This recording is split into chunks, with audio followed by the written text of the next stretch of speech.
amigos da TV Nova Luz, essa TV que foi criada para iluminar os nossos dias, da Rádio Rio de Janeiro, a Rádio da Fraternidade. Estamos juntos mais uma vez para pensar sobre os desafios da vida. Quando as reações de raiva dos nossos filhos nos surpreendem, nós nos perguntamos, onde foi que erramos? É bom ou ruim deixar que a raiva se manifeste? A ira, popularmente conhecida como raiva, é um conceito que diz respeito a um estado emocional que varia de um leve aborrecimento a uma profunda irritação denominada fúria ou cólera. A expressão facial se altera, todo o corpo fica dominado por um tremor, o coração entra em descompasso e a pessoa pode perder um pouco da sua lucidez. Muitos perdem toda a lucidez. Alguns indivíduos, sob o império da raiva, totalmente transtornados, chegam à violência, colocam para fora toda a sua indignação de forma desequilibrada. Mas os piores comportamentos, no entanto, vêm daqueles que alimentam em si a raiva por longo tempo, porque suas ações se tornam até mesmo mais mórbidas do que um acesso de fúria. Quantas doenças chamadas de autoimunes resultam de desequilíbrios psíquicos? A maneira como uma pessoa manifesta suas emoções de raiva e as expressam em comportamentos agressivos ou não, depende de muitos fatores, principalmente de sua personalidade. Segundo Carl Gustav Jung, a personalidade vem da palavra persona, que quer dizer máscara. Segundo esse médico, a personalidade do indivíduo é profundamente influenciada pelo meio social e a herança genética, ou seja, os impulsos violentos ou não podem ser comandos mentais, não só da educação recebida na existência presente, como também de hábitos dos antepassados cristalizados no psiquismo.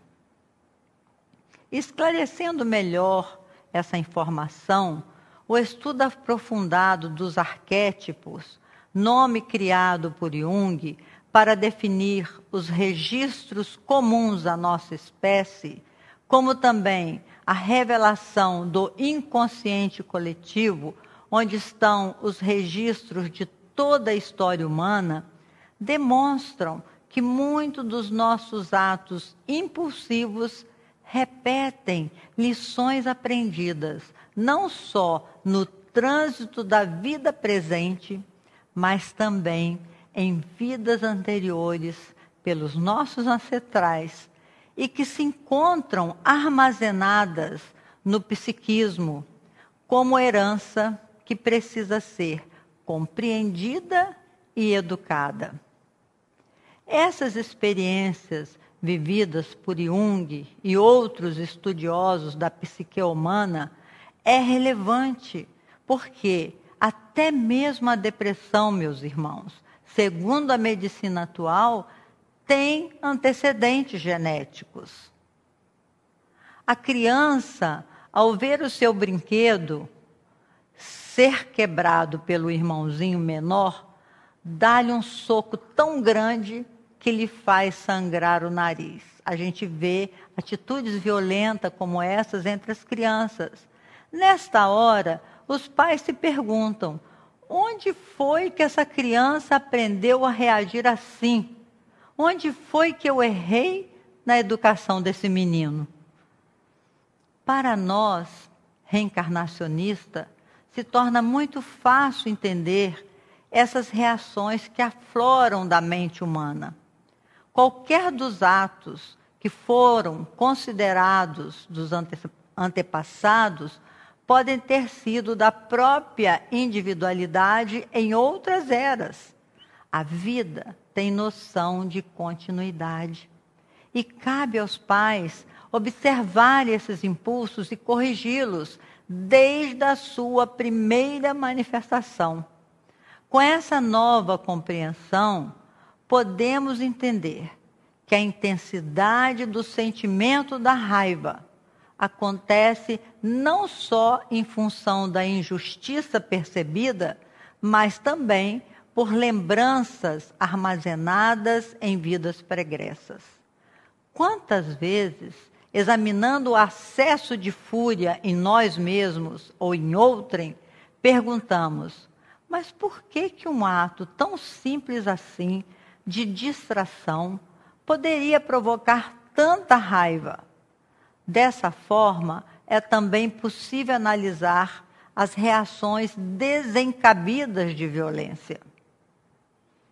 Acontece com a maioria das pessoas aqueles dias em que dá tudo errado. O relógio não desperta na hora certa, a secretária falta, alguém toca a campainha, o trânsito está caótico, enfim, se estamos atrasados, há 100% de chances de que tudo contribua para que o nosso atraso aumente. Situações como essas, no mesmo dia, nos levam a acreditar na velha lei de Murphy, aquela do que o pão cai no chão sempre com o lado da manteiga virado para baixo. Porque se uma coisa tem que dar errado, vai dar errado, dizia Murphy. Quando isso acontece, aqueles dias em que tudo parece dar errado, temos duas opções. Encaramos tudo com bom humor, após respirar fundo e solicitar a ajuda espiritual, ou passamos o dia inteiro emburrados, acumulando toda aquela raiva, até chegar ao final do dia como bombas humanas, prontos a explodir a qualquer momento. Já aconteceu isso com você, meu irmão? Isso é um exemplo simples de como coisas pequenas que acontecem no dia a dia podem nos tirar do sério. É claro que existem situações muito mais graves que estas, mas todas podem tornar o mau humor em raiva em questões de minuto, se esse sentimento em sua vida é um hábito. As consequências, se tornar isso um hábito, as consequências podem ser bem graves. Se não estivermos atentos, vigilantes, como nos recomendou Jesus, prejudicamos a nossa saúde e alimentamos um círculo vicioso de dor. Os espíritos falaram a Allan Kardec sobre os tormentos voluntários, lembra-se? Pois é, muitos dos nossos tormentos podem e devem ser evitados para que sejamos capazes de educar essas paixões mórbidas que ainda alimentamos em nosso psiquismo. Especialistas alertam que a solução para os casos de raiva ou de ira é a paciência. A sabedoria é uma virtude dos mansos.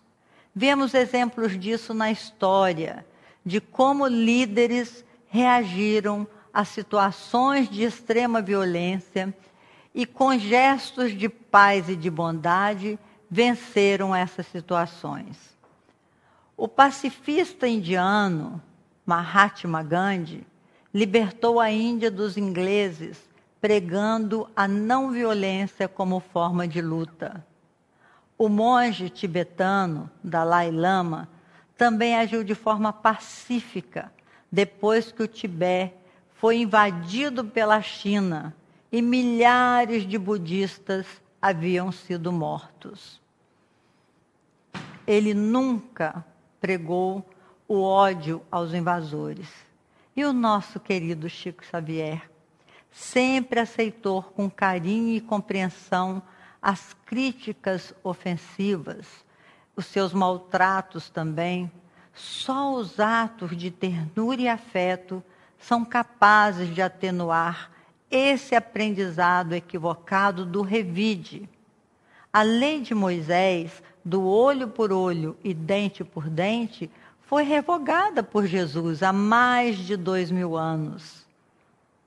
Só mesmo entendendo a justiça divina, o homem será capaz, só mesmo entendendo a justiça divina, o homem será capaz de domar a própria ira. A justiça divina é muito diferente da justiça dos homens. A dos homens, muitas vezes, falha, mas a justiça divina não falha nunca, porque não há como burlar as leis de Deus. Deixamos registrados em nós mesmos, em nossa alma imortal, o resultado de todas as nossas escolhas. É importante dizer, meus irmãos, que Deus não perdoa e nem castiga. Ele fez leis justas que, como disse Jesus, a cada um será dado segundo as suas obras. Além disso, quem se deixa dominar pela ira, além de ser uma pessoa desagradável, perde fluidos de saúde e abrevia o seu tempo na terra. Pensemos nisso. Pensemos muito bem nisso, meus irmãos. Queremos ter vida longa na terra para resgatarmos o mais rapidamente possível nosso compromisso com a lei de Deus. Que Deus nos abençoe a todos. Muita paz, muita saúde, muita alegria e paciência, que é o nosso santo remédio.